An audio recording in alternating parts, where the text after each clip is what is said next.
శ్రీకృష్ణ భగవానుడు 27వ అధ్యాయంలో అర్చన విధి గురించి కొన్ని ఉపదేశాలు చేయటం అనేటువంటిది మనం చూసాము. యాక్చువల్గా ఉద్ధవుడు కొన్ని ప్రశ్నలు వేశారు అర్చనా విధి గురించి. శ్రీ విగ్రహారాధనని ఎవరు చేయవచ్చు, ఎలాంటి వాళ్ళు చేయవచ్చు, వాళ్ళకు ఉండాల్సినటువంటి అర్హతలు ఏమిటి, అది ఎలా చేయాలి? ఎందుకంటే నేను చాలామంది మేధావుల నుంచి, గొప్ప వాళ్ళ నుంచి విన్నాను ఈ అర్చనా విధి ద్వారా కర్మబంధనాల నుంచి విముక్తులు అవ్వచ్చు అని. కాబట్టి ఆ అర్చనా విధి గురించి, అది ఎలా చేయాలి, ఎవరు చేయాలి అనే దాని గురించి వివరంగా చెప్పమని శ్రీకృష్ణుడిని ఉద్ధవుడు ప్రశ్నించడం అనేటువంటిది జరిగింది.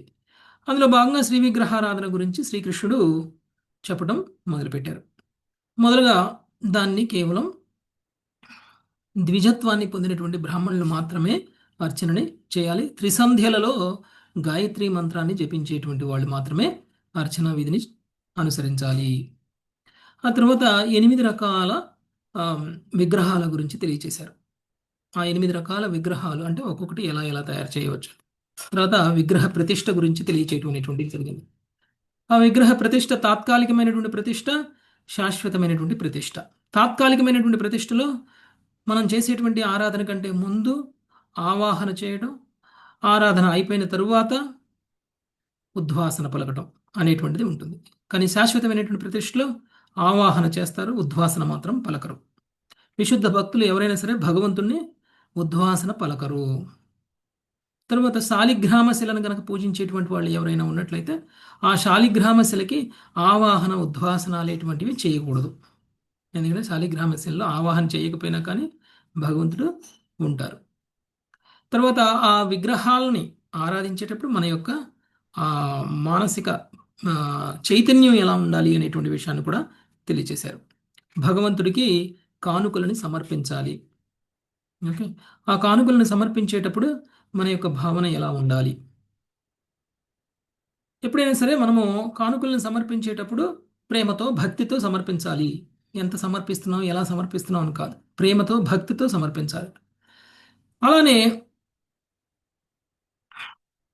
మన శక్తి అనుసారం అర్చన చేయాలి. మన శక్తి అనుసారం మనం భగవంతుడిని పూజించాలి. అంతేకాని మనకి స్తోమత ఉండి కూడా, శక్తి ఉండి కూడా చాలా లైట్గా అంటే మన మన మన మన మన మనం ఎక్కడ ఖర్చు పెట్టేస్తున్నామో అనేటువంటి భావన లేకుండా మనము చేయాలి. స్తోమత ఉండి కూడా మనం అంత తక్కువగా చేయటం అనేటువంటిది కూడా తప్పు. ఎందుకంటే స్తోమతకు అనుగుణంగా మనము చేయాలి. తర్వాత పూజా పాత్రల్ని సంప్రోక్షణ చేసుకోవాలి. ఆ పూజా పాత్రల్ని సంప్రోక్షణ చేసుకునేటువంటి విధానం గురించి తెలియచేశారు. సంప్రోక్షణ చేసుకున్నటువంటి పూజా పాత్రల్ని మనం ముందుగానే పూజ కంటే ముందు ఏర్పాట్లన్నీ చేసుకోవాలి. పూజ మధ్యలో మధ్యలో మళ్ళీ మళ్ళీ లేకూడదు. తర్వాత పూజ చేయాల్సినటువంటి వ్యక్తి దంతధావన చేసుకొని, స్నానం చేసి, ఆచమనం చేసి తర్వాత పూజ చేయాలి. తర్వాత ఆహ్వానం చేయాలి. భగవంతుని ఆవాహన చేయాలి, పరమాత్మని ఆవాహన చేయాలి. భగవంతుడి అర్చించిన తర్వాత భగవత్ పార్షదులను కూడా అర్చించాలి, దేవతలను కూడా అర్చించాలి. భగవత్ పార్షదులు ఎవరెవరు ఉన్నారో అక్కడ వాళ్ళందరినీ కూడా అర్చించాలి. తర్వాత శ్రీ విగ్రహానికి అలంకరణ ఎలా చేయాలి అనేటువంటి విషయాన్ని కూడా మనకి తెలియజేశారు. ఇలాంటి అలంకరణలు చేయడం వల్ల శ్రీకృష్ణ భగవానుడు చాలా సంతృష్టి చెందుతారు అనేటువంటి విషయాన్ని చూసాము. స్నానం చేయడం, ఏకాదశికి ఒకసారి లేదంటే కనీసం ఏకాదశి రోజైనా సరే మనము ప్రతి ఏకాదశి రోజు విగ్రహాలకి చక్కగా తైలమర్దన చేసి ఆ తర్వాత స్నానం చేయించి అలంకరణ చేయడం అనేటువంటిది చాలా మంచిది అని చెప్పారు. తర్వాత ఆహారాన్ని ఎలా నైవేద్యంగా సమర్పించాలి. ఓకే, సో ఆహార నైవేద్యాన్ని పెట్టాలి. తర్వాత యజ్ఞం చేయడం ఎలా అనేటువంటి విషయాన్ని కూడా మనకి తెలియజేశారు. ఓకే, యజ్ఞాన్ని ఎలా చేయాలని తెలియజేశారు. ఆ యజ్ఞం చేసిన తర్వాత భగవంతుడిని స్తుతించాలి, కీర్తించాలి, తన్మయత్వం వచ్చేలా మనం అందరం కూడా పాటలు పాడాలి ఈ యజ్ఞము సంపూర్ణం చేసిన తర్వాత. ఆ తర్వాత ఇలా అర్చా విగ్రహ ఆరాధన చేయటం వలన కలిగేటువంటి లాభాల గురించి కూడా మనకి తెలియజేశారు. ఫలశ్రుతి. ఓకే, కర్మ బంధనాల నుంచి విముక్తులమవడమే కాకుండా మనము భగవంతుడి యొక్క ధామానికి కూడా వెళ్ళగలము, విశుద్ధ భక్తుల యొక్క సాంగత్యాన్ని పొందగలము, భగవత్ సేవను కూడా మనము పొందగలుగుతాం. ఒకవేళ దీన్ని సరి అయిన విధంగా చేయకపోతే భగవంతుడి యొక్క, దేవతల యొక్క, బ్రాహ్మణుల యొక్క డబ్బుని సొంత అవసరాలకు గనక వాడుకున్నట్లయితే ఏమవుతుంది అనేటువంటి విషయాన్ని చూసాం. వాళ్ళు అనేక సంవత్సరాల పాటు, అనేక లక్షల సంవత్సరాల పాటు వాళ్ళు మలంలో పురుగులుగా జన్మించి వాళ్ళు భగవంతుడి యొక్క డబ్బుని ఎంజాయ్ చేసినటువంటి వ్యక్తులు ఎవరైతే ఉన్నారో వాళ్ళు అన్ని జన్మల పాటు శిక్షింపబడతారు అనేటువంటి విషయాన్ని మనము చూసాం. ఇది అర్చావిధి వల్ల మనకు కలిగేటువంటి లాభాలు.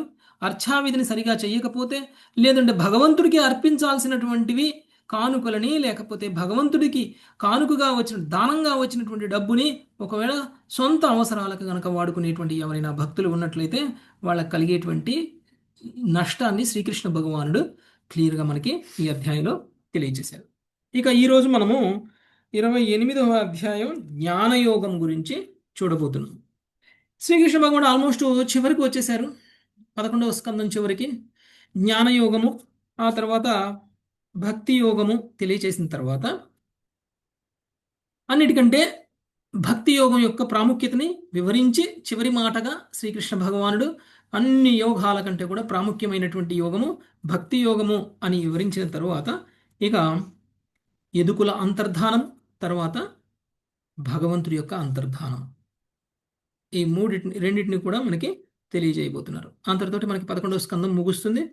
సో ఇది ఉద్ధవ గీత కూడా ముగింపు అక్కడికి. సో ఉద్ధవుడికి శ్రీకృష్ణ భగవానుడు అంతా బోధించడానికి కారణం, ఇక ఉద్ధవుడు అక్కడి నుంచి ద్వారకా నగరం నుంచి వెళ్ళిపోయి బద్రికాశ్రమం వైపు వెళ్ళిపోయి అక్కడ ఇక వానప్రస్థ జీవితం, సన్యాస జీవితం గడపాలి అనేటువంటి ఉద్దేశంతో శ్రీకృష్ణుడు ఉద్ధవ గీతను బోధించడం అనేటువంటిది జరిగింది.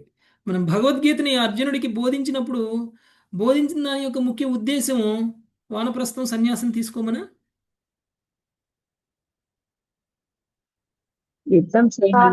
యుద్ధం చేయమని, అంటే నీ బాధ్యతలు నెరవేర్చు అని అక్కడ చెప్పారు. కానీ ఉద్ధవ గీతని ఉల్టా. ఓకే, ఇంకా నీ బాధ్యతలు ఆపి వెళ్ళి సన్యాసం తీసుకో. సో ఉద్ధవ గీత విన్న తర్వాత ఉద్ధవుడు సన్యాసం తీసుకోవడానికి వెళ్తారు. భగవద్గీత విన్న తర్వాత అర్జునుడు డ్యూటీ చేస్తాడు. ఓకే, అది రెండిట్లో తేడా. ఓకే, ఇక జ్ఞానయోగం గురించి ఈరోజు మనం చూద్దాం. ముందుగా సునీత మాతాజీ ఒకసారి సమ్మరి చదవండి. జ్ఞానయోగం గడిచిన అధ్యాయములు సవిస్తరముగా వివరించిన జ్ఞానయోగ విధి ఈ అధ్యాయమునందు సారాంశపరపబడినది. ఈ జగత్తునందు ప్రతి విషయము త్రిగుణముల నుండి పుట్టినది, ఇంద్రియానుభూతికి సంబంధించినది, ముఖ్యంగా అనిత్యమైనది. ఈ జగత్తులోని వివిధ వస్తువులకు, కర్మలకు మన మొసగిడి మంచి చెడు నామములు బాహ్యమైనవి. ఈ జగత్తులోని దేనినైనాను నిందించుటను లేదా ప్రశంసించుటను విడుచుట ఉత్తమము. ఏలయన అట్టి నిందాస్తుతుల వలన మనుషుడు జడ పదార్థమునందు ఆసక్తుడు, ఆధ్యాత్మిక జీవన ఉన్నత లక్ష్యము నుండి వంచితుడు కాగలడు. భౌతిక జగత్తునందలి ప్రతి దాని యందు ఆత్మ నిక్షిప్తమై ఉన్నది. అదే ప్రకట జగత్తుకు కార్యకారణములుగానున్నది. మనుజుడు సమస్త విషయములను ఈ దృష్టితో గాంచి ఆ విధంగా భౌతిక జగత్తునందు అసంగత్వ భావంతో చరించవలెను. జడమయమైన ఇంద్రియములతో వాస్తవమైన ఆత్మకు సంబంధం కొనసాగినంత వరకు మిథ్యాచేతనము కొనసాగుచుండును. సంసారం అసత్యమైనను అవివేకులు జన్మ మృత్యు వలయంలో చిక్కుకొని ఉందురు. ఇంద్రియ భోగమున వారు లగ్నమగుటయే అందులకు కారణము. జన్మము, మృత్యువు, దుఃఖము, సుఖము వంటి లౌకిక జీవన స్థితులన్నీయును అహంకారమునకు చెందినవే గాని ఆత్మకు కాదు. ఆత్మకు దానికి వ్యతిరేకమైనట్టి జడ పదార్థమునకు భేదము నెరుగుట ద్వారా ఈ మిథ్యా తాదాత్మ్యము నశించును. ఈ జగత్తు యొక్క అత్యంతములందు ఒకే ఒక్క బ్రహ్మము నెలకొని ఉండును. జగత్తు యొక్క మధ్య దశ కూడా అదే బ్రహ్మపై ఆధారపడి ఉండును. అన్వయ వ్యతిరేక భావములలో ఈ బ్రహ్మమే సర్వత్రా నెలకొని ఉండును. బ్రహ్మము ఆత్మ నిర్భరమైనదే, అద్వితీయము కాగా ఈ జగత్తు దాని రజోగుణ విస్తారమై ఉన్నది. ప్రామాణిక గురుదేవుని కరుణచే మనుజుడు బ్రహ్మము నెరిగిన వాడై దేహాదుల భౌతిక స్వభావము నెరుగగలుగును. అంతటా అతడు ఇంద్రియ భోగ విరతుడై ఆత్మానందమునందే సంతుష్టుడగును. మేఘం యొక్క రాకపోకలచే సూర్యుడు అంటబడనట్లు వివేకవంతుడకు ముక్త పురుషుడు తన ఇంద్రియ కలాపములచే ప్రభావితుడు కాకుండును. అయినను మనుజుడు భక్తి యోగమునందు దృఢంగా నెలకొనంత వరకు ఇంద్రియార్థముల సంపర్కమును సావధానంగా దూరం కావింపవలెను. సాధకుడు పలు అవాంతరములకు లోనై పతనము చెందినను తదుపరి జన్మమున అతడు పూర్వాభ్యాసము చేతన సాధనను తిరిగి కొనసాగించును. అతడెన్నడును కర్మ నియమముచే బద్ధుడు కాడు. ముక్తుడు, వివేకవంతుడు నగు మనుజుడు ఎట్టి పరిస్థితి అందును ఇంద్రియ భోగం ద్వారా మిథ్యాసుఖమును కోరడు. ఆత్మ నిర్వికారమనియు విశుద్ధాత్మయందు ఆరోపితమైన విపరీత కల్పనము కేవలం మిథ్య అనియు అతడు ఎరిగి ఉండును. ఆధ్యాత్మిక సాధన యందలి అపక్వ స్థితిలో మనుజుడు రోగాదులచే పీడితుడైనచో ఆ సమస్యను నివారించుటకు అతడు నిక్కముగా సముచితమైనట్టి ఉపాయములు చేపట్టవలెనని వేదములు ఉపదేశించుచున్నవి. కామాది మానసిక శత్రువులకు భగవద్ ధ్యానము హరినామ సంకీర్తనము నివారణోపాయములుగా చెప్పబడినవి. సాధుజన సేవ అహంకార మరడి రోగమునకు చికిత్సమై అన్నది. యోగ సాధన ద్వారా కొందరు అభక్తులు తమ దేహములను యవ్వనప్రాయముగాను ఆరోగ్యవంతముగాను ఉంచుకొనవచ్చును. యోగ సిద్ధులను లేదా దీర్ఘాయువునైనను పొందుచుండవచ్చును. కానీ ఇవి భౌతిక దేహ సిద్ధులు కనుక నిక్కముగా వ్యర్థములై ఉన్నవి కనుక బుద్ధిమంతుడెవడైనను దీని యందు అభిరుచిని పొందడు. దానికి బదులు భగవత్పరాయణుడగు భక్తుడు భగవత్ చరణార విందములను ఆశ్రయించిన వాడే సర్వ విఘ్నముల నుండి బయటపడి ఆధ్యాత్మిక పూర్ణానందం అనేది పరమ సిద్ధిని పడేటకు సమర్థుడవును. Thank you. ఓకే, సో చాలా విషయాల్ని ఈ జ్ఞానయోగం అనేటువంటి దాంట్లో తెలియజేయడం అనేటువంటి జరిగింది. ప్రత్యేకించి ఆరంభ భక్తులకి భగవంతుడు ఇచ్చేటువంటి వార్నింగ్లు కూడా మనకి ఇందులో ఉన్నాయి. సాధకుడు ఎలా ఉండాలి అనేటువంటి విషయం ఉంది. తర్వాత జగత్తు గురించి కూడా తెలియచేయడం అనేటువంటిది జరిగింది. ఓకే, సో భక్తి యోగంలో దృఢంగా నెలకొనాల్సినటువంటి అవసరం గురించి కూడా మనకి ఇక్కడ తెలియజేయబడింది. ఓకే, ఇక మొదటి శ్లోకం నుంచి డీటెయిల్గా చూద్దాం. ప్రమీల మాతాజీ. శ్రీ భగవానువాచ श्रीभगवानुवाच పరస్వభావ కర్మాణి న ప్రశంసేన్న గర్హయేత్ परस्वभावकर्माणि न प्रशंसेन्न गर्हयेत् విశ్వమేకాత్మకం పశ్యన్ ప్రకృత్యా పురుషేణ చ విశ్వమేకాత్మకం పశ్యన్ ప్రకృత్యా పురుషేణ చ. భగవానుడు పలికెను, మనుజుడు ఇతరుల బద్ధ స్వభావమును కర్మలను ప్రశంసించుట గాని నిందించుట గాని చేయరాదు. పైగా అతడు ఈ జగత్తును ఏకాత్మకమగు ప్రకృతి పురుషుల కలయికగా చూడవలెను. భాష్యము. భౌతిక స్థితులు కర్మలు ప్రకృతి గుణముల అన్యోన్య క్రియను అనుసరించి సాత్వికములు రాజసికము లేదా తామసికములుగా గోచరించుచుండును. ఈ గుణములు భగవన్ నామయచే సృజింపబడినవి. స్వయముగా మాయయే తన ప్రభువకు దేవదేవునికి అభిన్నమై ఉన్నది. కనుక భగవద్భక్తుడు ప్రకృతి యొక్క భ్రాంతిమయము తాత్కాలికమునైన ప్రకటములకు దూరముగా నుండును. అదే సమయమున అతడు ప్రకృతిని భగవత్శక్తిగాను ఆ విధముగా అది సత్యమైనదిగాను అంగీకరించును. బాలుడు మట్టితో పులులు మనుషులు లేదా గృహము వంటి పలు రూపములను తయారు చేయుటను ఇచ్చట ఉపమానముగా చెప్పవచ్చును. మట్టి సత్యమైనది కాగా అది పొందెడి తాత్కాలిక రూపములు మిథ్యమైనవి.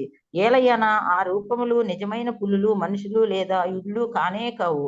అట్లే సంపూర్ణ జగత్తు భగవంతుని చేతుల్లో మట్టి వంటిది.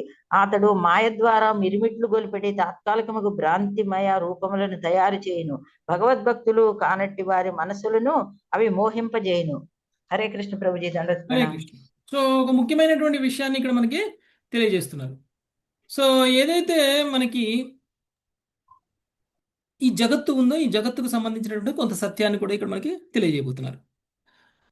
సో ఎప్పుడైతే మనం ఈ జగత్తు గురించి తెలుసుకుంటామో ఈ జగత్తులో ఉన్నటువంటి ఇతర జీవులు చేసేటువంటి అంటే బద్ధ జీవులు చేసేటువంటి కర్మలకు కానీ వాళ్ళ యొక్క స్వభావాలను కానీ ప్రశంసించడం కానీ నిందించడం కానీ చేయడం అనేటువంటిది జరగదు. ఓకే, సో అందుకని కృష్ణ ఏం చెప్తున్నాడు, మొదటగా మీరు ఎవరిని తప్పులు ఎంచాల్సిన అవసరం లేదు, ఎవరిని నిందించాల్సిన అవసరం లేదు. ఎవరో గొప్పగా చేశారంటే వాళ్ళు గొప్పగా చేశారని అంతగా మనం కూడా పొంగిపోవాల్సిన అవసరం కూడా లేదు, వాళ్ళని పొగడాల్సినటువంటి అవసరం కూడా లేదు. ఓకే, ఎలాంటి పరిస్థితుల్లో అయినా కానీ సమభావాన్ని కలిగి ఉండాలి. పైగా అతడు ఈ జగత్తును ఏకాత్మకమగు ప్రకృతి పురుషుల కలయికగా చూడవలెను. ఓకే, ఎవరు ప్రకృతి ఎవరు పురుషుడు? ఇక్కడ భగవంతుడు పురుషుడు, ప్రకృతి దేహం ప్రకృతి, ఆత్మ పురుషుడు. అలానే ఈ జగత్తులో చూస్తే ఈ జగత్ అంతా కూడా భౌతిక పదార్థం. దానిలో ఉన్నటువంటి చేతనం అనేటువంటిది పరమాత్మ వల్ల కలిగింది. ఓకే, భగవంతుడి వల్ల కలిగింది. పురుషావతారంగా భగవంతుడు గర్భోదక సాయి విష్ణువుగా ఈ జగత్తులో ఎంటర్ అవ్వడం వల్ల ఈ జగత్తుకు చేతనం వచ్చింది. అంతేనా? అంటే ఈ భౌతిక పదార్థం ఏదైతే ఉందో జడ పదార్థము అది ప్రకృతి. ఆ ప్రకృతిలోకి భగవంతుడు ఎంటర్ అవడం వల్ల దీనికి చేతనం వచ్చేసింది. అలానే ఈ శరీరానికి చేతనం ఎలా వచ్చింది అని అంటే ఈ జడ పదార్థమైనటువంటి ఈ శరీరంలోనికి ఆత్మ చేరడం వల్ల మనకి చేతనం వచ్చింది. అంటే భగవంతుడు సర్వత్రా ఉన్నారు కాబట్టి ఆ భగవంతుడు పరమాత్మ రూపంలో మన జడ పదార్థంలో కూడా ఉన్నారు. ఆయన నిజమైనటువంటి పురుషుడు, ఆయన పరమ పురుషుడు. ఓకే, ఆత్మ కూడా పురుషుడే, కానీ భగవంతుడు పరమ పురుషుడు. ఆత్మ ఎందుకు పురుషుడు అని అంటున్నాము అని అంటే ఆత్మకి భోగించాలి అనేటువంటి భావన ఉంది కాబట్టి. భోగించేవాడు పురుషుడు, భోగింపబడేది ప్రకృతి. ఓకే, స్త్రీ. భోగింపబడేది స్త్రీ, భోగించేవాడు పురుషుడు. సో ఈ విధంగా ఈ జగత్తు అనేటువంటిది ప్రకృతి పురుషుడు యొక్క కలయికగా మనం చూడాలి. సో అప్పుడు మనలో ఉన్నటువంటి స్వభావాల్లో మార్పులు వస్తాయి.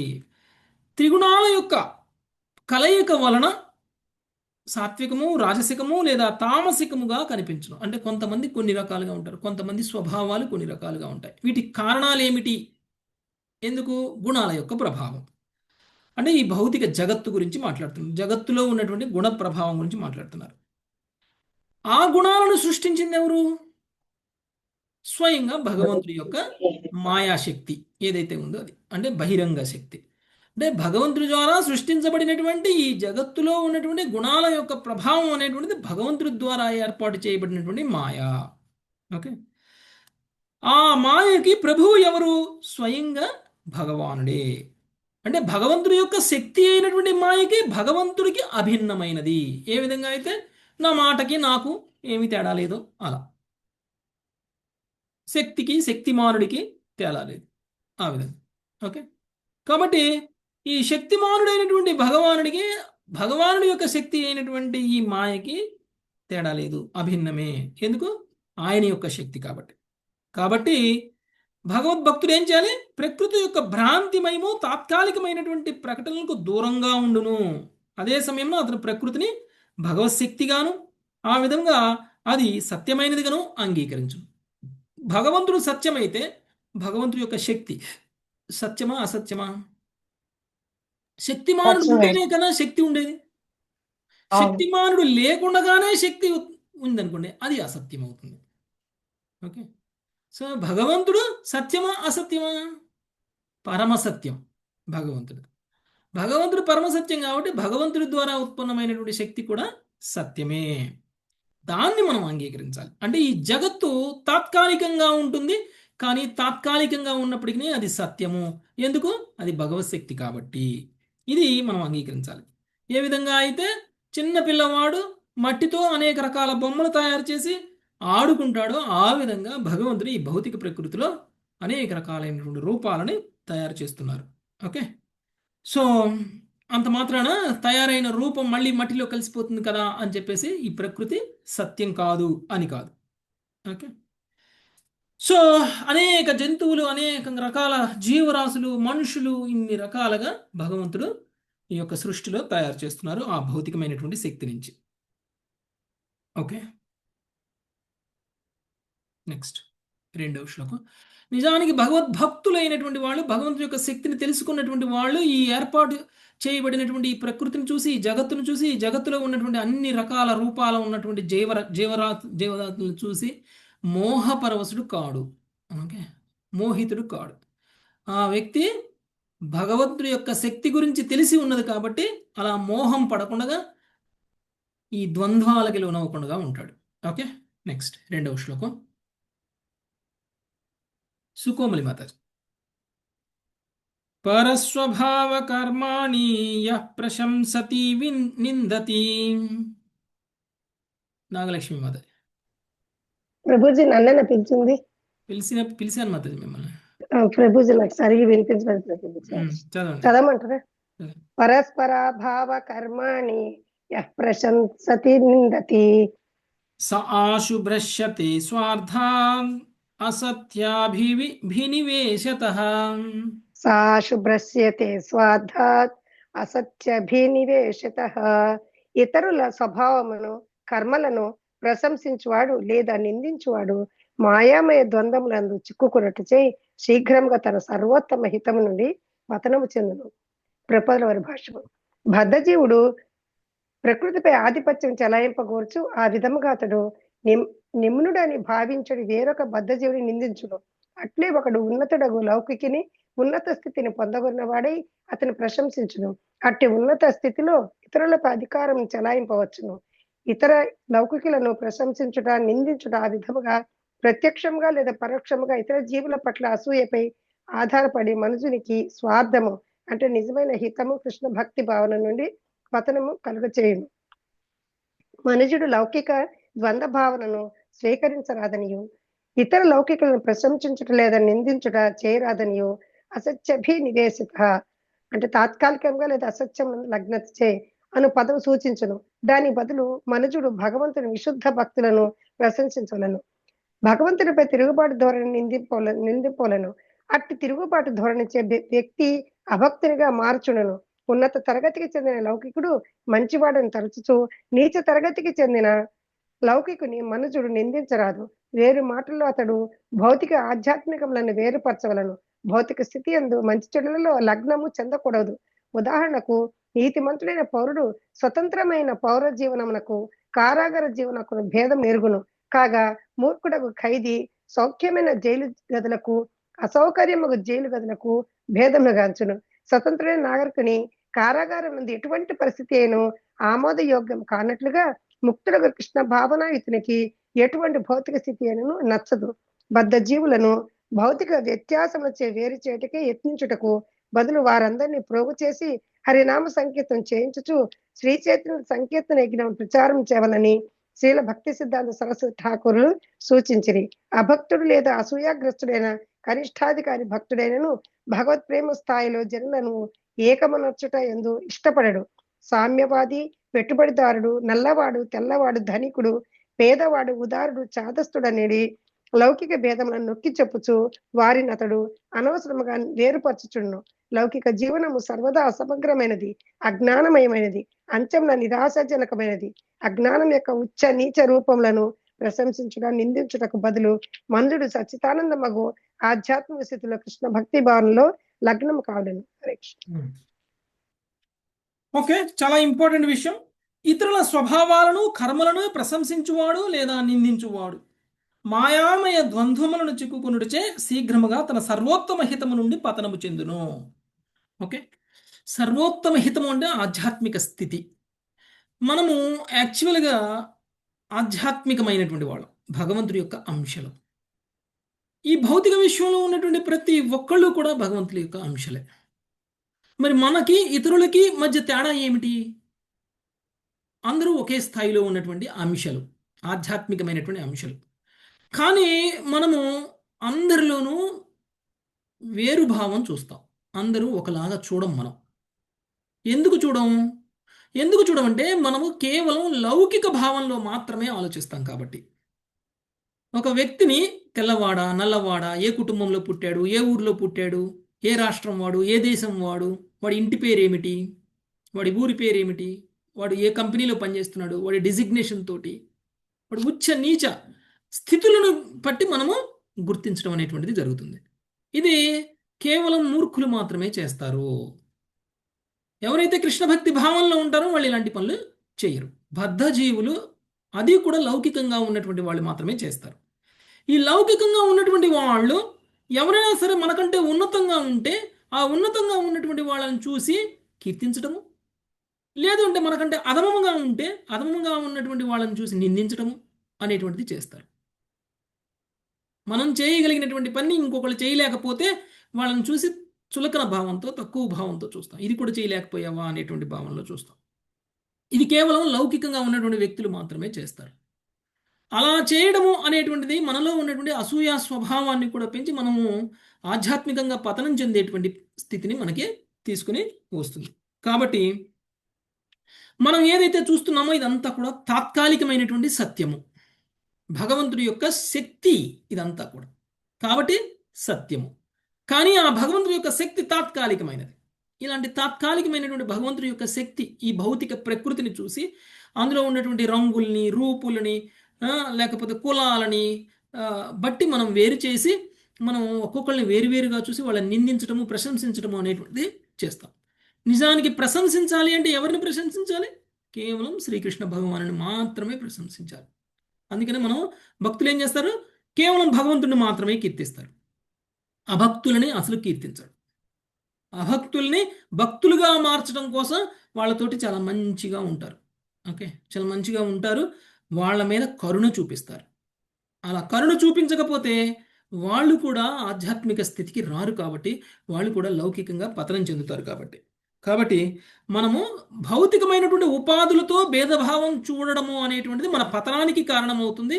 ఆ ఉపాధులతోటి భేదభావాన్ని గనక చూడకుండా అందరినీ కూడా ఆధ్యాత్మిక స్థితిలో ఉన్నటువంటి ఆధ్యాత్మికమైనటువంటి భగవంతుడి యొక్క అంశాలుగా మనం గనక చూడగలిగినట్లయితే అప్పుడు మనము ఆధ్యాత్మిక స్థితిలో నెలకొన్న వాళ్ళం అవుతాం. మనం భౌతిక స్థితిలో ఉన్నటువంటి వాళ్ళం కాదు.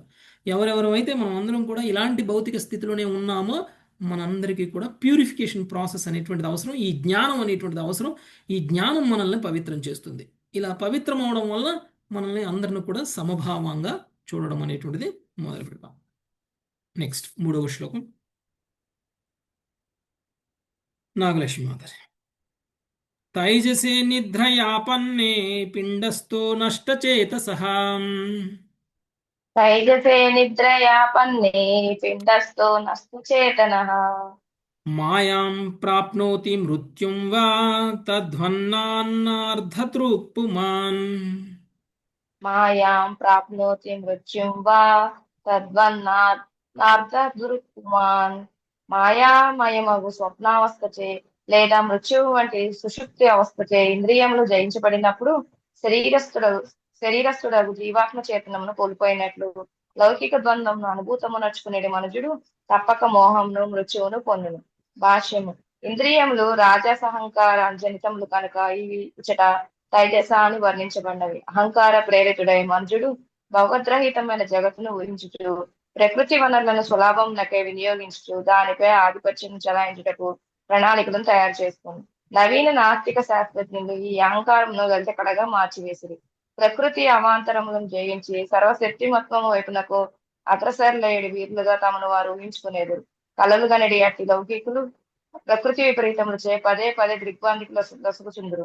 ప్రపంచ యుద్ధములు, ప్రకృతి ఉపద్రవములు, విశ్వములో ఉగ్రమైన మార్పులచే వారి గర్విత నాస్తిక నాగరికత పదే పదే నశించిపోవచ్చుండును.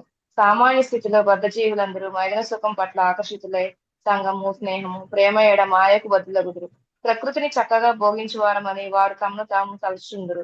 కానీ మచ్చిక చేసుకునబడిన జంతువు అకస్మాత్తుగా యజమానిపై తిరగబడి అతన్ని చంపేడి రీతిగా ప్రకృతి హఠాత్తుగా ఎదురు తిరిగి వారిని సంహరించు. Thank you.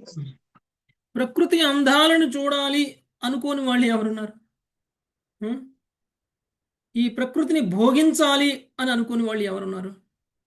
ఎవ్వరు లేరు. కానీ మాయామయమైనటువంటి స్వప్నావస్థచే లేదా మృత్యువు వంటి సుషుప్తి అవస్థచే ఇంద్రియములు జయించబడినప్పుడు, అంటే రజోగుణ తమో గుణాలతోటి ఇంద్రియాలు జయించబడినప్పుడు, ఓకే, శరీరస్థులకు జీవాత్మ చేతనమును కోల్పోయినట్లు లౌకిక ద్వంద్వములను అనుభూతమనర్చుకునే మనుషుడు తప్పక మోహమును మృత్యువును పొందును. ఓకే, అంటే రాజసహంకారము అనేటువంటి దాని గురించి ఇక్కడ చెప్పడం అనేటువంటిది జరిగింది. అది భగవంతుడు లేనటువంటి ఈ భౌతిక జగత్తుని మనకు తెలియజేస్తుంది. ఈ భౌతిక జగత్తు భగవంతుడితో ఉన్నటువంటి సంబంధాన్ని తెలుసుకోలేనటువంటి స్థితి. ఈ భౌతిక జగత్తు ఉన్నది మనం కేవలం భోగించడానికే అనేటువంటి భావనలో మనం జీవితాన్ని గడుపుతాం. నిజానికి ఈ భౌతిక జగత్తు కేవలం మన ఎంజాయ్మెంట్ కోసం కాదు, మన ప్యూరిఫికేషన్ కోసం ఉంది. ఈ భౌతిక జగత్తులోకి, అంటే జైల్లోకి పంపించినటువంటి ఖైదీ జైలులో ఎంజాయ్ చేయడానికి పంపించారా, లేకపోతే జైల్లో ఉన్నటువంటి ఖైదీకి ఎంతో కొంత ప్యూరిఫికేషన్ రావాలని పంపించారా? ఎంతో కొంత ప్యూరిఫికేషన్ రావాలని కదా పంపించారు. మనిషిలో మార్పు రావాలని పంపించారు. ఓకే, కానీ ఆ మార్పు అనేటువంటిది మనం తెచ్చుకోకుండా కేవలం ఈ భౌతిక జగత్తు మన ఎంజాయ్మెంట్ కోసం మాత్రమే ఉంది అని అనుకుంటే అది మనకి మనం నశించిపోయేటానికి కారణమవుతుంది. సో వీళ్ళందరూ కూడా నాస్తిక నాగరికులు. వీళ్ళందరినీ కూడా నాస్తికమైనటువంటి వ్యక్తులు. ఇలాంటి నాస్తికమైనటువంటి వ్యక్తులు మాత్రమే లౌకికంగా భగవంతుడు లేనటువంటి ఈ ప్రకృతిని చూస్తారు, భగవంతుడు లేనటువంటి ఈ జగత్తును చూస్తారు, భగవంతుడు లేనటువంటి ఈ జగత్తు నా కోసమే ఉంది అని అనుకుంటారు. ఈ నా కోసమే ఉన్నటువంటి ఈ జగత్తు నేనే ఎంజాయ్ చేయాలి అని అనుకుంటారు. నేను మాత్రమే ఎంజాయ్ చేయడం కోసం నేను ఏమేమి ప్రణాళికలు చేయాలో అలాంటి ప్రణాళికలు అన్నీ కూడా చేస్తాం. ఉం? మనం పడుతున్నటువంటి కష్టం, మనం వేస్తున్నటువంటి ప్రణాళికలు ఇవన్నీ ఎందుకండి? ఈ భౌతిక జగత్తును భోగించడం కోసం.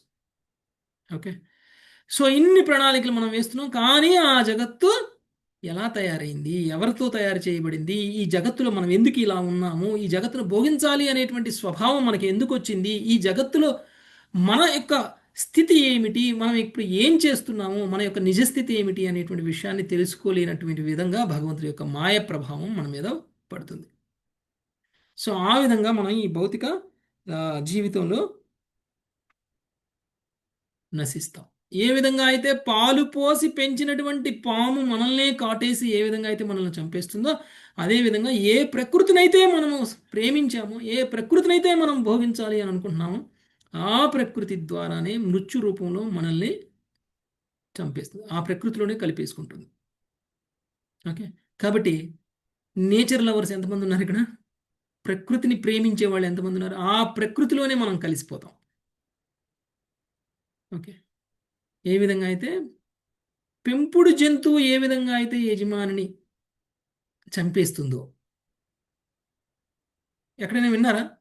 పాలు పోసి పెంచిన పాము కరవడం, పెంచుకున్న కుక్క కరవడం విన్నారా ఎక్కడైనా?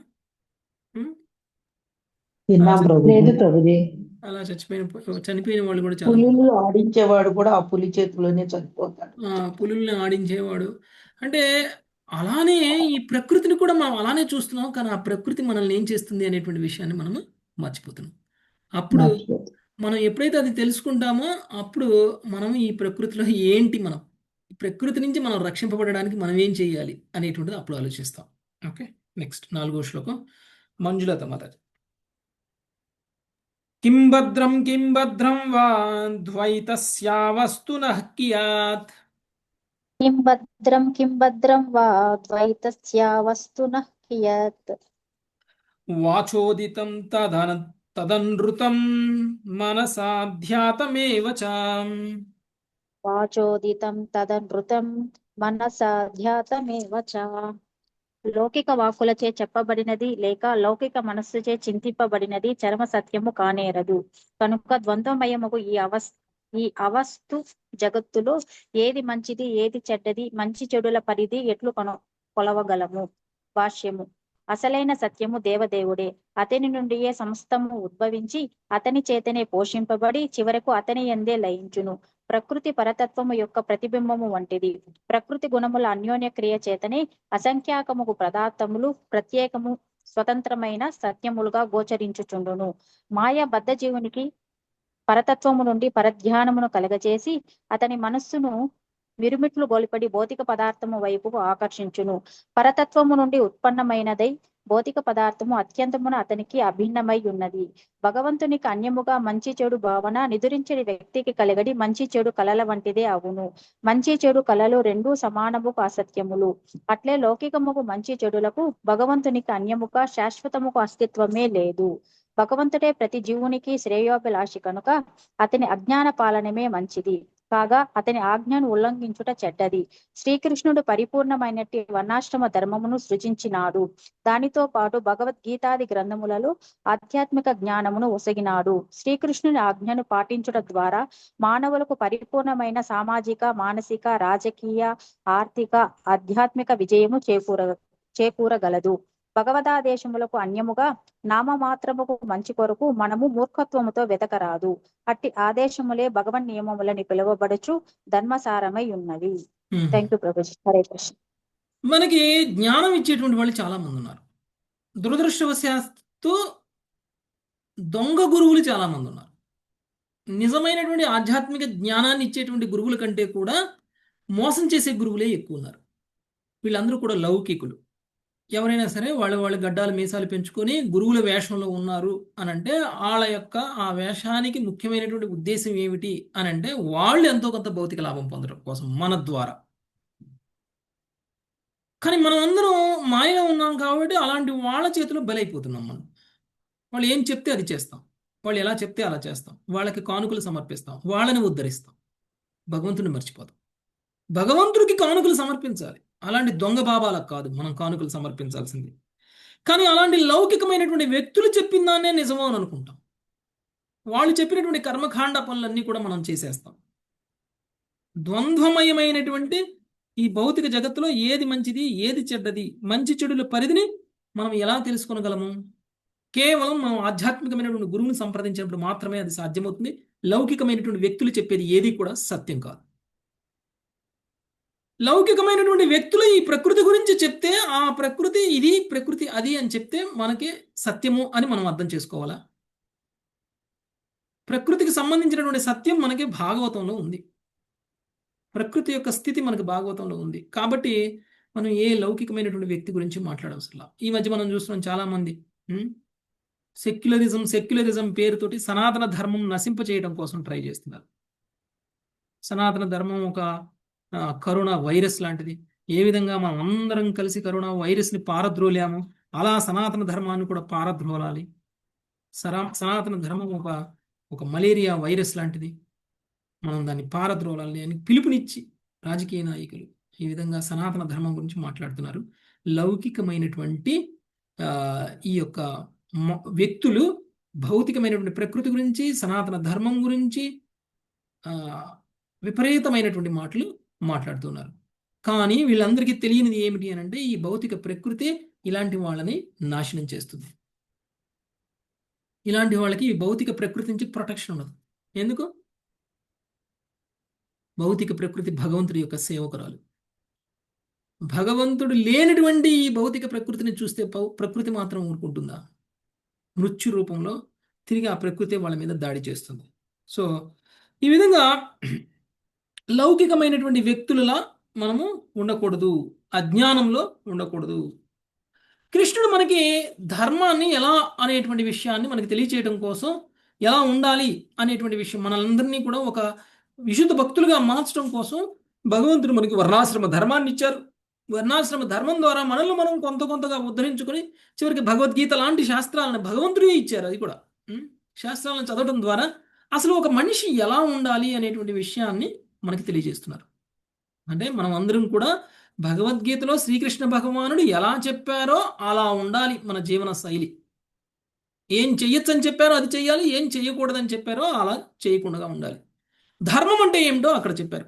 అంతేకాని మనం సృష్టించుకున్నటువంటి ఏదో ఒక దానాలు ధర్మాలు అవే నిజమైనటువంటి ధర్మము అని భావిస్తూ అలాంటి కర్మలలోనే మనం చిక్కుపడిపోయి ఆ కర్మల వల్ల, అంటే ఆ పుణ్య పాప కర్మల ద్వారా మనము ఈ భౌతిక విషయంలోనే బంధింపబడడం కాదు. మన యొక్క నిజమైనటువంటి స్థితి వేరు. ఆ స్థితిని మనం పొందడానికి చేయాల్సినటువంటి కర్మ ఎలా చేయాలి అనేటువంటి విషయాన్ని మనకి భగవంతుడే స్వయంగా వర్ణాశ్రమ ధర్మము, భగవద్గీత లాంటి శాస్త్రాలను కూడా మనకి ఇవ్వడం అనేటువంటిది జరిగింది.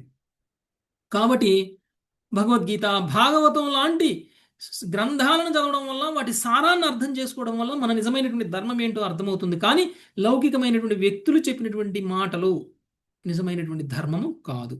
ఓకే, ఎవరినో ఏదో ఉద్ధరించేస్తున్నా ఇదే నా ధర్మము అని అనుకుంటే మనల్ని మనం పతనం అయ్యేలా చేసుకుంటున్నాము అనేటువంటి విషయం మనం అర్థం చేసుకోవాలి.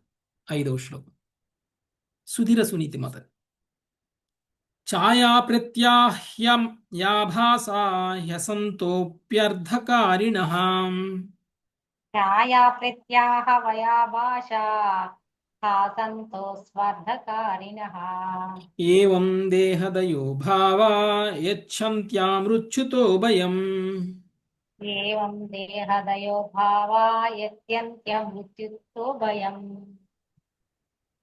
నీడలు, ప్రతిధ్వనులు, మృగతృష్ణలు కేవలము అసలైన వస్తువులు, మిథ్యా ప్రతిబింబములే అయినప్పటికీ అర్థవంతము లేదా గ్రాహ్యములైనట్లు అభాసము కలిగి ఉండును. అదే రీతిగా బద్ధజీవులు గల దేహము, మనస్సు, అహంకారములు మిథ్యా తదాత్మము భ్రాంతియే అయినను మరణము పర్యంతము అతనిలో భయమును కలుగజేయుచుండను. కృష్ణ కృపామూర్తి శ్రీల ప్రభుపాదికి జై. భాష్యం. నీడలు, ప్రతిధ్వనులు, మృగతృష్ణలు నిజమైన వస్తువులని ప్రతిబింబములే అయినప్పటికీ అవి నిజమైనవిగా మిథ్యగా భావించడి జనుల్లో ప్రబలమగు ఉద్వేగమును కలిగించును. అదే రీతిగా బద్ధజీవుడు తన దేహమును, మనస్సును, అహంకారమును మిథ్యగా తలచడి కారణమున భయము, కామము, క్రోధము, ఆశ అనడి ఉద్వేగములచే బందీ ఎగురు. మిథ్యా వస్తువుల పైనను మనోవికార ప్రతిక్రియలను కలుగజేయునని ఈ విధముగా వ్యవహారిక ఉపమానమే చూపబడినది. స్థిరముగా మనము భావనములను నిత్య సత్యమైన భగవంతుని అందే లగ్నము గావింపవలెను. భగవత్ చరణారవిందములను ఆశ్రయించినప్పుడు భయము శాశ్వతముగా నశించిపోవును. అంతటా మనుజుడు ముక్తి జీవన విశుద్ధ భావములకు అనుభవించగలడు. హరే కృష్ణ. హరే కృష్ణ.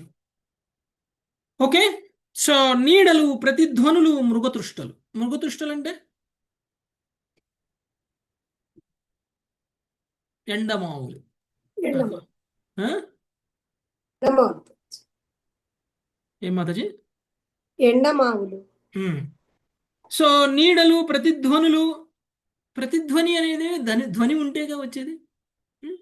ధ్వని ఉంటేనే ప్రతిధ్వని వస్తుంది. అంటే మిథ్యా ప్రతిబింబములచే అయినప్పటికీ, అంటే ఇవన్నీ కూడా అసలైన వస్తువులు కాదు, అసలైన వస్తువుల యొక్క మిథ్యా ప్రతిబింబాలు. ఓకే, సో అది మనం తెలుసుకోలేక అవే నిజము అని అనుకుంటే ఎలా అంటే, మిథ్యా తాదాత్మ్యం వల్ల మాత్రమే మరణ పర్యంతము అతనిలో భయమును కలుగజేయుచుండును. ఓకే, అంటే బద్ధజీవునికి ఉన్నటువంటి దేహము, మనస్సు, అహంకారములు కూడా మిథ్యా తాదాత్మ్యము వలన కలిగినటువంటి భ్రాంతి. దానివల్లే మనకి జన్మమృత్యు అనేటువంటిది ఏర్పడుతుంది. ఓకే, అంటే మనము నిజమేంటో అబద్ధమేంటో తెలుసుకోలేకపోతున్నాం, నిజమేంటో ప్రతిబింబం ఏంటో తెలుసుకోలేకపోతున్నాం.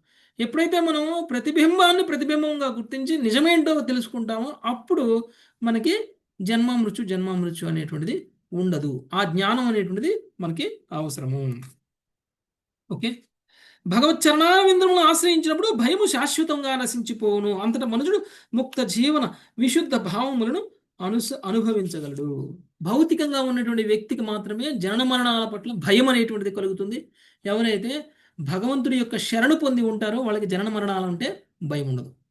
ఓకే, ఒకప్పుడు మరణం అంటే భయం, కానీ భగవద్గీత భాగవతం చదివిన తర్వాత మరణం అంటే ఎవరికి భయం కలుగుతుంది? మరణానికి ప్రిపేర్డ్గా ఉండాలి అనేటువంటిదే మనకి ఇవన్నీ నేర్పేది. మరణం అనేటువంటిది రావడం తప్పదు, కానీ ఆ వచ్చే మరణానికి మనం ఎలా తయారుగా ఉండాలి అనేటువంటిదే మనం తయారు చేస్తున్నాం. అప్పుడు మనకు భయం ఎందుకు ఉంటుంది? మరణిస్తే తప్పకుండా మళ్ళీ జన్మిస్తామని తెలిసినప్పుడు, మరణిస్తే మృత్యువు మనల్ని ముక్తి వరకు కూడా తీసుకెళ్ళగలుగుతుంది అని తెలిసినప్పుడు, ముక్త స్థితిలో ఉన్నటువంటి వ్యక్తి, జ్ఞానం తెలిసినటువంటి వ్యక్తి, భగవద్భక్తుడైనటువంటి వ్యక్తి ఎంతకాలం భౌతిక శరీరంలో ఉండాలి అని కోరుకుంటాడు? ఎవరైనా కోరుకుంటారా? ఇంకా నేను భౌతిక శరీరంలో ఉండాలి అని కోరుకుంటారా? మరణం ఎప్పుడు వస్తుందా అని ఎదురు చూస్తాడు. మరణం ఎప్పుడు వస్తుందా అని ఎదురు చూసే వ్యక్తి మరణానికి భయపడిన వాడైతే చూస్తాడా? అది కేవలం లౌకికమైనటువంటి వ్యక్తులు మాత్రమే మరణానికి భయపడతారు. ఎందుకంటే వాళ్ళు మరణం దగ్గరకు రాకుండా వాళ్ళు కావాల్సినటువంటి ఏర్పాట్లన్నీ చేస్తాడు. మైకేల్ జాక్సన్ చేసినట్టు. మైకేల్ జాక్సన్ తెలుసు కదండి ఎలా చేశాడు? చావకూడదని ఎన్నో కోట్లు ఖర్చు పెట్టాడు. అందరికంటే ముందే చనిపోయాడు.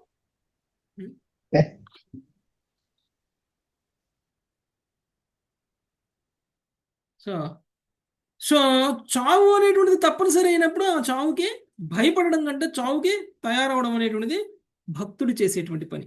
ఓకే, నెక్స్ట్ 6-7 శ్లోకం. ఇందుమతి మాత.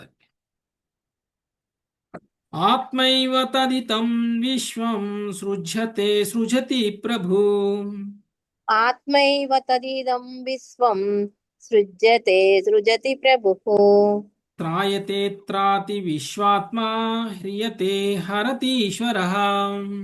త్రాయతే త్రాతి విశ్వాత్మా హ్రియతే హరతీశ్వరః. తస్మాన్న హ్యాత్మనోన్యస్మాన్ అన్యో భావో నిరూపితం. తస్మాన్న హ్యాత్మన్యోన్య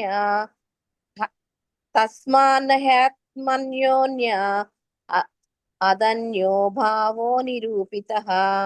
తస్మాన్న హ్యాత్మనోన్యస్మాన్ అన్యో భావో నిరూపితః. తస్మాన్న హ్యాత్మనోన్యస్మాన్ అన్యో భావో నిరూపితః. నిరూపితేయం త్రివిధా నిర్మూలా భాతిరాత్మని. నిరూపితేయం త్రివిధా నిర్మూలా బాతిరాత్మని. ఇదం గుణమయం విద్ధి త్రివిధం మాయయా కృతం. ఇదం గుణమయం విద్ధి త్రివిధం మాయయా కృతం.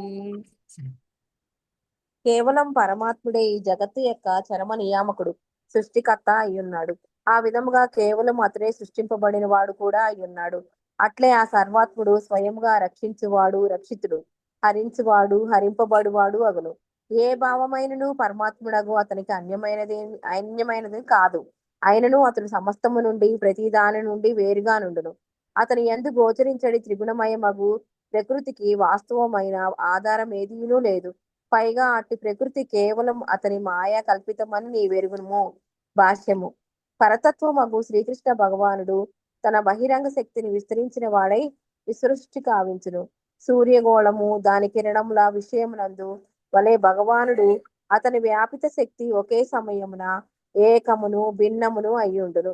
బద్ధజీవులకు ద్వైతము త్రిగుణాధారితముగా గోచరించినను సమస్త జగత్తు వాస్తవమునకు భగవంతునికి అభిన్నము, చరమముగా ఆధ్యాత్మిక స్వభావము కలిగినది అయ్యున్నది. ప్రకృతి గుణములు ఇంద్రియార్థములను, దేవతలను, మానవులను, జంతువులను, శత్రుమిత్రులను సృజించును. కానీ యథార్థమునకు సమస్తము భగవత్ శక్తి విస్తారమే అయ్యున్నది. బద్ధజీవుడు మూర్ఖత్వంతో ప్రకృతిపై ఆధిపత్యమును చలాయించుటకు యత్నించును. కానీ అటు ప్రకృతికి అభిన్నుడైనట్టి భగవానుడే దానికి నిజమైన యజమాని. సాలెపురుగు తన నోటి నుండియే దారమును సృజించి గూడును అల్లడి ఉపమానము శ్రీమద్ భాగవతమునందు పలు చోట్ల వసగబడినది. అట్లే తన శక్తి ద్వారా భగవానుడు భౌతిక జగత్తును ప్రకటించి పోషించి చివరకు తన యందే లయం కావించును. ఎల్లరకు సమస్తమునకు అతీతముగా భగవానుడు అద్వితీయుడే అయినను అదే సమయమున అచింత్యముగా అతడు సమస్తమునకు అభిన్నమై ఉన్నాడు. కనుక భగవంతుడు సృజించినప్పుడు స్వయంగా తానే ప్రకటమవుతున్నాడు, పోషించినప్పుడు స్వయంగా తానే పోషింపబడుతున్నాడు. ప్రళయ సమయమున స్వయంగా అతడే హరింపబడును. ఆధ్యాత్మిక జగత్తు భౌతిక సృష్టి రెండింటికి భగవానుడు అభిన్నమైనప్పటికీ ఆధ్యాత్మిక పదమైన వైకుంఠము ద్వారా సర్వదా భౌతిక సృష్టి కన్నను మహోన్నతమైనది. జడ పదార్థము ఆత్మ రెండును భగవత్ శక్తులే అయినను ఆధ్యాత్మిక శక్తి సచిదానంద రూపములుగా మార్పు చెందగా జడ పదార్థము యొక్క తాత్కాలిక రూపములు బద్ధజీవులకు అజ్ఞాన నిరాశలకు చిహ్నములై ఉన్నవి. భగవానుడు స్వయంగా సర్వసుఖనిధి అయి ఉండి భక్తులకు అత్యంత ప్రియతముడై ఉండును. భగవంతుడు మనకు పూర్ణ సుఖమును ఇవ్వజాలడనేది అపోహ మనం అతడిని ప్రకృతి ఫలమని తప్పుగా తలుచడం వలన కలుగుతున్నది. తత్ఫలితముగా మనము ప్రాణాంతకమైన మాయ ఆలింగనములో మిథ్యాసుఖము కొరకై యత్నించుతూ ఆ విధంగా శ్రీకృష్ణ భగవానుని ప్రేమమయ శాశ్వత సంబంధం నుండి దూరం అవుతున్నాము. హరే కృష్ణ. హరే కృష్ణ. సో ఏది నిజం అనేటువంటి విషయాన్ని చెప్తున్నారు. కేవలం పరమాత్ముడే ఈ జగత్తు యొక్క చరమ నియామకుడు, సృష్టికర్త అయి ఉన్నాడు.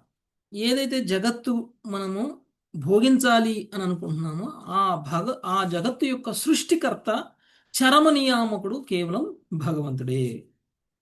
ఆ విధంగానే సృష్టింపబడిన వాడు కూడా భగవానుడే, లయింపబడేటువంటి వాడు కూడా భగవానుడే, రక్షించేవాడు కూడా భగవానుడే, రక్షింపబడేవాడు కూడా భగవంతుడే. ఎలా చెప్తారు ఇది?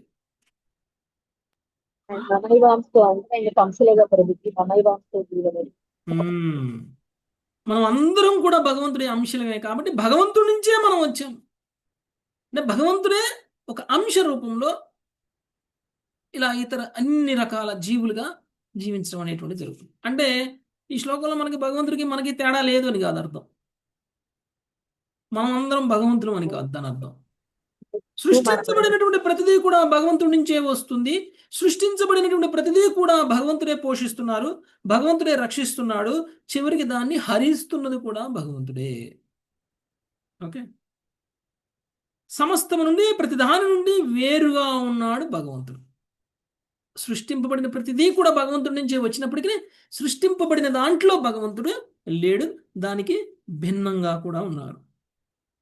అతని యందు గోచరించిన త్రిగుణమయము ప్రకృతికి వాస్తవమైన ఆధారం ఏదీనూ లేదు. పైగా అట్టి ప్రకృతి కేవలం అతని మాయాకల్పితమని నీవెరుగుము అని ఉద్ధవుడికి తెలియజేస్తున్నారు. ఏదైతే ప్రకృతి ఉందో అది భగవంతుడి యొక్క మాయా కల్పితం. భగవంతుడికి భిన్నముగా భగవంతుడు ప్రకటన చేసినటువంటి శక్తి.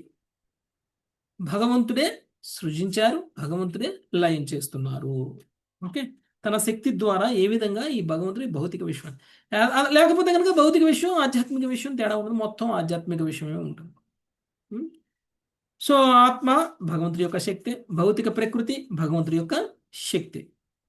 ఓకే, కానీ ఆధ్యాత్మిక శక్తి అనేటువంటిది ఏదైతే ఉందో అది సచ్చిదానంద రూపం, ఎప్పటికీ మార్పు చెందదు. ఏదైతే ఈ భౌతికమైనటువంటి శక్తి ఎలా అయితే మార్పులకు లోనవుతుందో అలాంటి మార్పులకి ఆధ్యాత్మిక శక్తి అనేటువంటిది లోనవుతుంది. తాత్కాలికమైనటువంటి జడ పదార్థానికి ఉండాల్సినటువంటి లక్షణాలు ఈ యొక్క ఆధ్యాత్మికమైనటువంటి శక్తికి ఉండదు. అజ్ఞానం వశంతో మనము బద్ధజీవన స్థితిలో ఇలా ఉండిపోతున్నాం, కానీ లేకపోతే మనము భగవంతుడి యొక్క సేవకులము, భగవంతుడి యొక్క శాశ్వతమైనటువంటి ఆధ్యాత్మిక స్థితిలో మనము ఉండేవాళ్ళం. ఓకే, సో ఈ జ్ఞానం అనేటువంటిది మనల్ని భగవంతుడి పట్ల ప్రేమమయ స్థితికి మనల్ని తీసుకువెళ్ళగలుగుతుంది. సో ఆ జ్ఞానం లేకపోవడం వల్ల భగవంతుడి నుంచి దూరం అవుతున్నాం. నెక్స్ట్ 8వ శ్లోకం. ఉమాపతి ప్రభు. ఏతద్విద్వాన్నదుదితం జ్ఞాన విజ్ఞాన నైపుణం ఏతద్విద్వాన్నదుదితం జ్ఞాన విజ్ఞాన నైపుణం నా వింధతి న చ స్తౌతి లోకే చరతి సూర్యవత్. నా నిందతి న చ సౌతి లోకే చరతి సూర్యవత్. నాచే చెప్పబడిన ఈ అజ్ఞాన విజ్ఞానములందు సుస్థిరునిగా అయ్యే పద్ధతిని చక్కగా ఎరిగిన వాడు లౌకిక నిందాస్థుతుల్లో పాల్గొనడు. సూర్యుని వలె అతడు స్వేచ్ఛగా లోకమంతయు సంచరించును. భాష్యం. జై ప్రపాత్, శ్రీ ప్రపాత్కి జై. ప్రతి జీవుడు భగవంతుని నుండి ఉద్భవించును. ఆ విధముగా అతడు సహజముగానే విజ్ఞాన పూర్ణుడై ఉండును. కానీ మనుజుడు శ్రీయేంద్ర తృప్తి కొరకు మంచి చెడును పొగుడుట లేదా నిందించుటలో అనురక్తుడైనప్పుడు అతని భగవద్జ్ఞానము కప్పబడను. విశుద్ధ భక్తుడు మాయ యొక్క ఏ అంశమును ప్రేమించరాదు, ద్వేషించరాదు. ప్రామాణిక గురుదేవుని నిర్దేశం అనుసరించిన వాడే అతడు కృష్ణ సేవకు అనుకూలమైనది స్వీకరించును, ప్రతికూలమైన దాన్ని త్యజించడం మాత్రమే చేయవలెను. హరే కృష్ణ ప్రభుజీ.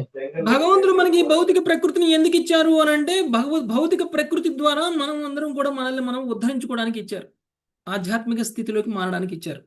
అంతేకాని ఈ భౌతిక ప్రకృతిలోకి వచ్చి ఇది మంచిగుంది, ఇది చెడ్డగుంది, ఇది బాగాలేదు, ఇది బాగుంది అని ఒక్కొక్క దాన్ని నిందిస్తూ పొగడడం కోసం మనకి ఇవ్వలేదు. ఎవరైతే ఇప్పటి వరకు మనకి చెప్పినటువంటి జ్ఞానం ఎవరైతే తెలుసుకుని ఉంటారో, జ్ఞాన విజ్ఞానాలని సుస్థిరుడుగా అయ్యేటువంటి పద్ధతిని చక్కగా ఎవరైతే తెలుసుకొని ఉంటారో వాళ్ళు ఈ లౌకిక నిందాస్థితులలో పాల్గోరు అని చెప్తున్నారు. ఓకే, సూర్యుని వలె అతడు స్వేచ్ఛగా లోకమంతయు సంచరించును. సరే, లౌకిక నిందాస్థితులు చేయరు కదా అని చెప్పేసి ఈ భౌతిక విశ్వాన్ని వదిలేసి వెళ్ళిపోవాలి అని కోరుకుంటారంటే అలా చేయరు. ఈ భౌతిక విశ్వంలో మనకి ఇవ్వబడినటువంటి ప్రతిదీ అనుకూలమైనటువంటి ప్రతిదాన్ని కూడా తీసుకొని మనల్ని మనం ఎలా ఉద్ధరించుకోవాలి అని చూస్తారు. ప్రతికూలమైనటువంటి ప్రతిదీ కూడా మనల్ని దాన్ని విడిచిపెట్టి కేవలం కృష్ణ ప్రేమకి, కృష్ణ భక్తికి అవసరమైనటువంటి దాన్ని మాత్రమే స్వీకరించి దాని ద్వారానే ఆత్మకి సరి అయినటువంటి గమ్యాన్ని చేర్చేటువంటి వాడు తెలివైన వాడు, జ్ఞానం తెలిసినటువంటి వాడు. లేదు అని అంటే గనక భౌతికమైనటువంటి ఇలా నిందాస్తుతులు చేస్తూ ఇక్కడే బద్ధజీవన స్థితిని గడుపుతూ ఉంటారు. నెక్స్ట్ 9వ శ్లోకం. శేషరత్నం మాతాజీ. ప్రత్యక్షేనానుమానేన నిగమేనాత్మ సంవిదా. ప్రత్యక్షేనామానేన నిగమేనాత్మన సంవిదా. ఆద్యంతవధ సంజ్ఞాత్వా నిస్సంగో విచరేదిహ. ఆద్యంతవం సంజేత్వా నిస్సంగో విచరిదేహ. ఈ జగత్తు ఆద్యంతములు కలిగినదనియు అందువలన ఇది చరమ సత్యము కాదనియు మనుజుడు ప్రత్యక్షముల ద్వారా, శాస్త్రవాక్యముల ద్వారా, స్వీయానుభూతి ద్వారా ఎరుగవలను. ఈ విధముగా అతడు నిస్సంగుడై జగత్తులో వసించవలను. భాష్యము. శ్రీల జీవగోస్వామి అభిప్రాయమును అనుసరించి 2 ప్రధానమగు ద్వైత్వములు ఉన్నవి మంచి చెడు, రూపి కురూపి ధనికుడు పేద మొన్నగు వాటిని చూచుట మొదట దైత్వము సమస్త జగత్తును భగవంతునికి అన్యమైనదిగాను లేదా స్వతంత్రమైనదిగాను చూచుట రెండవ ద్వైతము విరుద్ధములగు వాటిని సంబంధించినట్టి మొదటి ద్వైతము కాల ప్రభావముచే నశించిపోబట్టినట్టిది. ఇక వేర్పుట భావమునకు సంబంధించినట్టు రెండవ దైత్వము కేవలము చిత్రభ్రమ. ఈ జగత్తు యొక్క తాత్కాలిక భ్రాంతిమయ స్వభావమును గురించి ఎరిగినవాడు నిస్సంగుడై స్వేచ్ఛగా సంచరించును. నానా రకములకు భగవత్సేవలలో నెలకొన్నవాడై అట్టివాడు ఎన్నడూ సంగత్యమునకు లోనుగాక ఆధ్యాత్మిక చేతమునందు ప్రసన్నుడు సంతుష్టుడు అయ్యుండును. ఈ జగత్తుకి ఆది అంతము అనేటువంటిది ఉంది. ఓకే, ఆది అంతము ఉన్నది కాబట్టి అది చరమ సత్యం కాదు. సత్యమే కానీ చరమ సత్యం కాదు. చరమ సత్యానికి సత్యానికి తేడా ఏంటి? చరమ సత్యం ఎప్పుడూ ఉంటుంది, ఏ సమయంలో చూసినా ఉంటుంది. ఓకే, కొన్ని కోట్ల సంవత్సరాల క్రితం చూసినా ఉంటుంది, కొన్ని కోట్ల సంవత్సరాల తర్వాత కూడా ఉంటుంది చరమ సత్యం. కానీ సత్యం కొంతకాలం మాత్రమే ఉంటుంది. అంటే కొంతకాలం మాత్రమే ఉండేటువంటి జగత్తు సత్యమే కానీ అసత్యమేం కాదు. అలానే తాత్కాలికము అనేటువంటి విషయాన్ని మనము తెలుసుకోవాలి. దీన్ని మనం అర్థం చేసుకోవచ్చు. ప్రత్యక్ష అనుమాన ప్రమాణాల ద్వారా, శాస్త్ర వాక్యాల ద్వారా, స్వీయ అనుభూతి ద్వారా మనం దీన్ని తెలుసుకోగలగాలి. ప్రత్యక్ష అనుమాన ప్రమాణాలు ఇంతకుముందు మనం చెప్పుకున్నామా? ప్రత్యక్ష ప్రమాణం అంటే ఏంటి? మన ఇంద్రియాల ద్వారా తెలుసుకునేటువంటిది.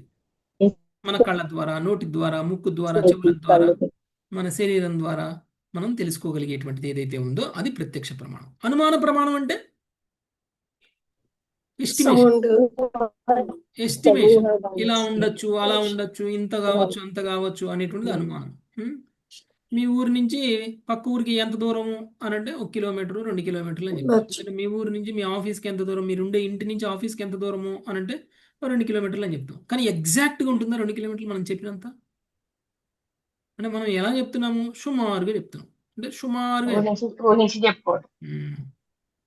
మీరు కూరలో ఉప్పు వేస్తారు, ఎట్లా వేస్తారు? కొలిసేస్తారా? సుమారుగా వేస్తారు కదా, సుమారుగా వేస్తారు. ఇంత వేస్తే సరిపోతుందిలే అనేటువంటి ఇది అనుమాన ప్రమాణం. అంటే అనుమాన ప్రమాణం కూడా ఒక్కోసారి రైటే అవుతుంది కదా. సో ఈ విధంగా ప్రత్యక్ష అనుమాన ప్రమాణాల ద్వారా, శాస్త్ర వాక్యాల ద్వారా, స్వీయ అనుభూతి ద్వారా ఏం తెలుసుకోవాలి? తాత్కాలికమైనటువంటి జగత్తు గురించి తెలుసుకోవాలి. అది దానికి ఆది అంతము ఉందనేటువంటి విషయం తెలుసుకోవాలి. కాబట్టి అది చరమసత్యం కాదు అనేటువంటి విషయాన్ని తెలుసుకోవాలి. ఓకే, సో ఈ విధంగా అతను నిస్సంగుడై ఈ జగత్తును నివసించవలను. మనం ఈ జగత్తులోనే ఉంటాం కానీ జగత్తులో నిస్సంగులుగా ఉండాలి. ఓకే, సో ఈ జగత్తులో నిస్సంగులుగా ఉండాలంటే ఒక తామర పుష్పం కనుక నీటిలో ఉంటే నీటికి అంటకుండా ఎలా ఉంటుందో అలా ఈ జగత్తులో ఉన్న ఈ జగత్తులో మనం ఉండిపోకూడదు. ఓకే, జగత్తుని డిటాచ్డ్గా ఉండాలి. అది తెలివైన వాడి లక్ష్యం. సో ఈ విధంగా చెప్తున్నారు. శ్రీల జీవగోస్వామి అభిప్రాయం అనుసరించి 2 ప్రధానమైన ద్వైతములు ఉన్నవి: మంచి చెడు, రూపి కురూపి, ధనికుడు లేదా పేద మనకు వాటిని చూచుట మొదటి ద్వైతము. సమస్త జగత్తును భగవంతునికి అన్యమైనదిగాను లేదా స్వతంత్రమైనదిగాను చూచుట రెండవ ద్వైతము. విరుద్ధములకు వాటికి సంబంధించినటువంటి మొదటి ద్వైతము కాల ప్రభావంచే నశించిపోనటువంటిది. ఇక ఏర్పాటు భావము సంబంధించినటువంటి రెండవ ద్వైతము కేవలము చిత్తభ్రమ. ఈ జగత్తు యొక్క తాత్కాలిక భ్రాంతిమయ స్వభావములను గురించి ఎరిగినవాడు నిస్సంగుడై స్వేచ్ఛగా సంచరించును. ఓకే, సో ఇదంతా కూడా మనం ఏదైతే ద్వైత భావాన్ని కలిగి ఉంటున్నామో, ద్వైత భావం అంటే ఇది మంచి, ఇది చెడు, ఇది రూపరహితము, ఇది రూపరహితము కానిది, లేదా ఇది పేదవాడు, ధనికుడు, ఇది ఒక రకమైనటువంటి ద్వైత భావము. రెండవ ద్వైత భావం ఎలా అని చెప్తున్నారు అని అంటే సమస్త జగత్తు భగవంతునికి అన్యమైనదిగా భావించటం. భగవంతుడు వేరు, ప్రకృతి వేరు అని అన్యమైనదిగా భావించడం, ఇది ఒక రకమైనటువంటి ద్వైతం. ఇవన్నీ కూడా నశించిపోయేటువంటి భావాలే అని చెప్తున్నారు. కాబట్టి ఆధ్యాత్మిక చేతనం అనేటువంటిది ఇంపార్టెంట్. అది కేవలం శ్రీకృష్ణ భగవానుడికి శరణాగతులమైనప్పుడు మాత్రమే జరుగుతుంది. నిస్సంగత్వం అంటే అసంగత్వంతో ఉన్నప్పుడు మాత్రం. ఈ భౌతిక జగత్తులో మనకేం సంబంధం లేదు. ఈ భౌతిక జగత్తుతో అటాచ్మెంట్ లేకుండా ఎప్పుడైతే ఈ జగత్తులో మనం ఉంటామో అప్పుడే మనము ఓకే. సో ఏ విధంగా అయితే కొబ్బరికాయ, పచ్చి కొబ్బరికాయలో కొబ్బరి గట్టిగా అతుక్కొని ఉంటుంది కదా, ఎండు కొబ్బరికాయలో కొబ్బరి అతుక్కొని ఉంటుంది. ఊడిపోయి ఉంటుంది. ఊడొస్తుంది. కొబ్బరి ఉంటుంది కానీ ఊడి ఉంటుంది. ఓకే. టెంక కట్టుకోడు. అండ్ కొబ్బరి తీయడం చాలా ఈజీ. ఓకే, కొబ్బరి తీయడం చాలా ఈజీ. అదే పచ్చి కొబ్బరికాయలో కొబ్బరి తీయాలంటే ఎంత కష్టపడాలి? చాలా కష్టం, చాలా కష్టం. చాలా కష్టపడాలి. సో అలానే మనం కూడా అసంగత్వంతో కనుక ఈ జగత్తులో ఉంటే మనల్ని ఈ జగత్తు వదిలేసి ఆధ్యాత్మిక లోకం వెళ్ళడం ఈజీ అవుతుంది. అదే సంగత్వంతో ఉంటే పచ్చి కొబ్బరిలాగా అనమాట, అతుక్కొని ఉంటాం మనం. ఎన్ని కత్తులు పెట్టి తీసినా ఎంతో కొంత టెంకి కతుక్కొని ఉంటుంది. ఓకే. సో విడిపోవాలి. విడిపోయినప్పుడు మాత్రమే ఈ జగత్తుడికి నుంచి మనకి అసంగత్వాన్ని ఎప్పుడైతే మనం పొందుతామో అప్పుడు మనము చాలా త్వరగా ఆధ్యాత్మిక చైతన్యాన్ని పొందగలుగుతాం. Okay, thank you very much. Hare Krishna. ఇక్కడ కాపుదాం, మళ్ళీ నెక్స్ట్ రేపు చూద్దాం. వంచాకల్పతరుభ్యశ్చ కృపా వైష్ణవేభ్యో నమో నమః. హరే కృష్ణ హరే కృష్ణ కృష్ణ కృష్ణ హరే హరే రామ రామ హరే రామ హరే రామ రామ హరే రామ రామ రామ హరే హరే.